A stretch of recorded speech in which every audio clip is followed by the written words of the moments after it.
Okay, a little side job here. This is the steering column, inner and outer piece. Now there is in the end of the steering column a bearing or a bushing.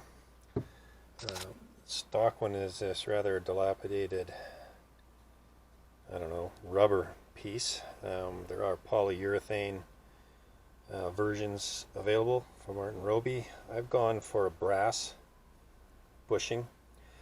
Did some looking around, found this one on McMaster-Carr.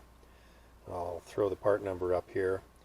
Fits right into the end of the steering shaft. It'll be a press fit without too much trouble. I did have to hone out the center of it a little bit with a brake hone to get it to fit nicely over the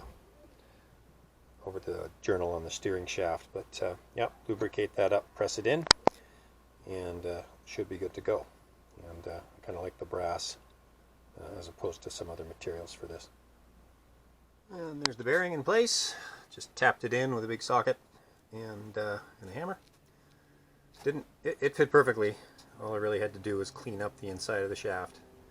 Just got to be careful when you're installing it that you don't collapse the collapsible section of the shaft. So this is supported by the vise.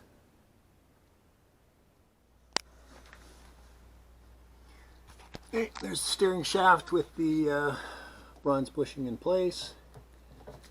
Nice freely moving. So yeah, that worked out well. I did, after I pressed that bushing into the steering column, go through it again because that compresses a little bit, so it got a little tight. So hit it up again with the brake hone until it felt good.